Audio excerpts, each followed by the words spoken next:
Hello guys, welcome to share बाजार। अच्छा, इस बीच एक खबर आ रही, सीडीएसएल ने अपने चार्जेस को रिवाइज किया है। 1 अक्टूबर 24 से लागू है और ₹3.5 पर डेबिट।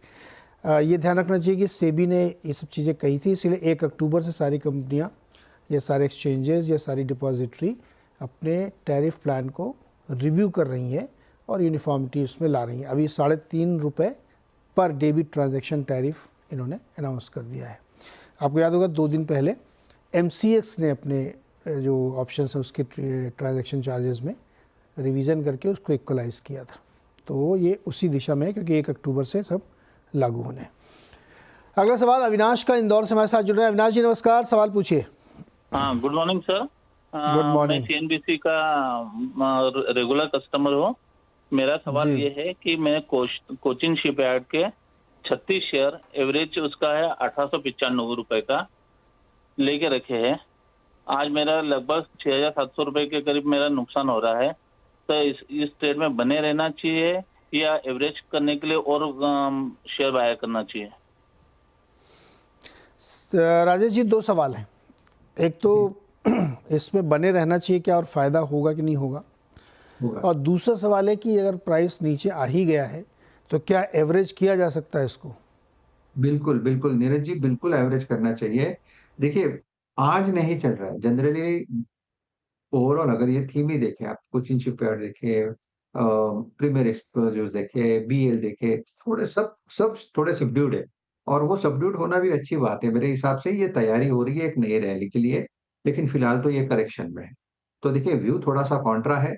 मेरे हिसाब से ये जो 1600 का लेवल है इसके लिए इम्पोर्टेंट है। मुझे लगता है लास्ट वीक टाइम भी हमारी बात हुई थी, किसी गेस्ट का एक इंटरेस्ट था इसमें भी। तो देखिए, 1600 के नीचे नहीं जाएगा। 1600 इसका 200 DMA का लेवल है। तो ऊपरी लेवल से 3000 से जब ये टूट के 1600 हो जाता है, दैट इज रफली अबाउट 50% करेक्शन। तो उसके बाद ये टूटता नहीं है, तो उसके बाद ये रिएक्ट होता है। तो मेरे हिसाब से ये रिएक्ट होने का टाइम है। अगर किसी को ऐड करना है तो 1600 के आसपास थोड़ा थोड़ा करके आप ऐड करिए। मेरे हिसाब से करंट लेवल से जो डाइवर्जेंस बनता है उसका प्रोजेक्टेड टारगेट कम से कम 2200 से 2400 होगा। तो for me it's a buying opportunity, लेकिन buy on dip a safer strategy. Buy on dip not drip की स्ट्रेटजी होनी चाहिए और उसको होल्ड करके चलिए। यहाँ पे एक और सवाल लेते हैं। अनुज कुमार का हमारे साथ जुड़ रहे हैं नवादा बिहार से। अनुज जी नमस्कार, सवाल पूछिए। हाँ सर, हेलो, नमस्कार सर। मैं अनुज कुमार नवादा बिहार से बोल रहा हूँ। मेरा यूको बैंक का शेयर 1000 शेयर है, 52 रुपीज 32 पैसे में। आगे बोलिए। 32 पैसे सर। हाँ, वो सुन लिया, उसके आगे सवाल तो बताओ। हाँ, ये मैं होल्ड कर रखी हूँ। मैं रेगुलर CNBC आवाज का कस्टमर हूँ सर। हेलो जी जी, आप अपनी बात कंप्लीट करिए, मुझे सुनाई दे रहा है। हाँ सर, मैं इसका क्या करूँ, यूको बैंक का? ओके, ठीक है, क्या करें, ये है ब्रॉड क्वेश्चन। यूको बैंक का क्या करें भाई? 49 रुपये पे चल रहा है, 52-32 पे ख़रीदा है 1000 क्वांटिटी, तो पैसे तो लगा दिए इन्होंने, 3 रुपये नीचे है। अब इनकी तरफ से 2 क्वेश्चन मैं बना देता हूँ राजेश जी। पहला तो क्या करें, होल्ड करें कि नहीं। दूसरा, किस लेवल पे प्रॉफिट बुक करें या किस लेवल पे स्टॉप लॉस लगाएं।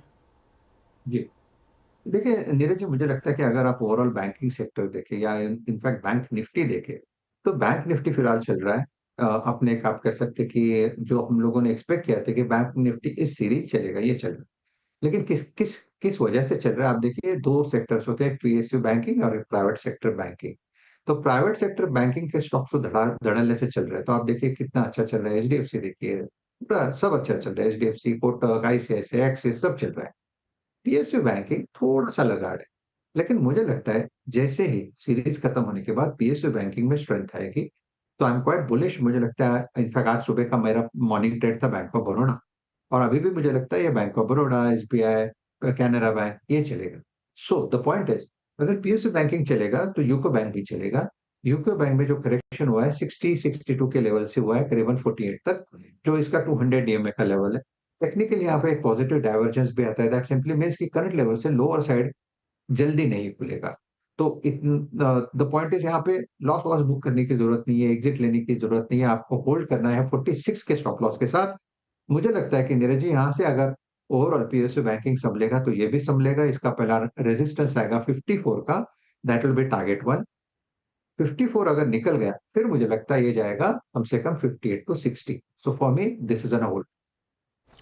ओके, यूको बैंक होल्ड करने की सलाह है आपके लिए। पटना चलते हैं रवि प्रकाश के पास। बताइए रवि, क्या सवाल है? अच्छा, रवि जी का कॉल कट गया है, तो दूसरा सवाल लेते हैं प्रवीर का, अगरतला त्रिपुरा से। प्रवीर जी,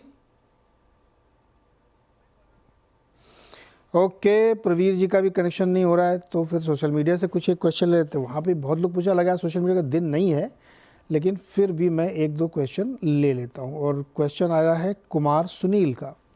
300 शेयर इन्होंने JSW एनर्जी के लिए है, 67 रुपये की, 1 टू होल्ड फॉर 3 years। 67 रुपये कब था भाई? जरा देखिए भाई, JSW एनर्जी, राजेश जी। हाँ जी, वही चेक कर रहा हूँ। कमाल कर दिया इन्होंने तो। देखिए मुझे लगता है ये नवंबर की बात है। नहीं, नवंबर नहीं, ये नहीं, सुनिए सुनिए सुनिए, ये जैन 2021 और नवंबर 2020 उसके आसपास ये 67 68 के आसपास था। यस, 2020 का है। हाँ, 20 21 के एंड में आप कह सकते हैं, जान जान पकड़ के चले, जान 21 तभी दिख रहा है ये बात। तो देखिए उन्होंने बहुत बढ़िया प्रॉफिट, आप कह सकते हैं बहुत बढ़िया एंट्री ली है। और सबसे बड़ी बात है उन्होंने निकलने की जल्दी नहीं की। तो मुझे लगता है कि जब आपको कोई काउंटर अगर आपको जिस तरह से प्रॉफिट दे रहा है, उसमें बने रहने में कोई दिक्कत नहीं है। इनफैक्ट मुझे लगता है JSW एनर्जी का चार्ट जो है, इसका monthly chart, weekly chart, monthly और इवर आप कह सकते हैं कि डेली चार्ट, तीनों चार्ट ये सजेस्ट करता है कि ये काउंटर क्लियर कट होल्ड है, फिलहाल आप बने रहे। If I am not wrong, ये कंसोलिडेशन जो है ये 770 के ऊपर हो रहा है, 770 के ऊपर जो ब्रेकआउट दिया है, इसका नेक्स्ट टारगेट बनेगा करीबन 800 सवा 800 का। मैं थिंक ये आपका टारगेट होगा। अगर 800 सवा 800 पे भी निकलना है तो एक बार हमें फोन करिए, हम यहीं पे बैठे हैं, लेकिन फिलहाल इससे होल्ड, स्टॉप लॉस होगा 740 का। तो JSW एनर्जी होल्ड करिए। पावर सेक्टर में बहुत अच्छी डिमांड है। ये एक सेक्टर है जहाँ पे बिजली की मांग बढ़ती जा रही है दुनिया भर में। एक अंदाज़ा बताता हूँ आपको, बिजली डिमांड कितनी बढ़ रही है। जो बड़े डेटा सेंटर्स हैं ना, उसमें बहुत बिजली खपत होती है और उनको उसी से नापा जाता है कि कितना बड़ा डेटा सेंटर मेगावाट के हिसाब से। एक स्टडी कहती है कि बहुत बड़े डेटा सेंटर जो US में लग रहे हैं, उसमें इतनी बिजली खपत हो रही है कि पूरे एक शहर के कंजम्पशन के बराबर की बिजली एक बड़े डेटा सेंटर में खर्च हो रही है। तो आप सोच सकते हैं कि किस तरह की ग्रोथ भारत में भी होनी। यहाँ तो अभी शुरू हुआ है डेटा सेंटर का बिजनेस। तो किसी भी प्रकार की पावर कंपनी, चाहे मर्चेंट पावर की हो, चाहे नॉर्मल PPA वाली हो, सब पे ध्यान रखिएगा। JSW एनर्जी उसी में से एक है। खरीदारी बेचने की सलाह आप अपने एडवाइज़र से लीजिएगा, लेकिन सेक्टर बहुत स्ट्रॉन्ग है। छोटा सा एक ब्रेक, और इसी के साथ फिर राजेश जी का भी बहुत बहुत शुक्रिया। अब देखिए खिलाड़ी। थैंक यू जी, इसके बाद होगा खिलाड़ी नंबर 1।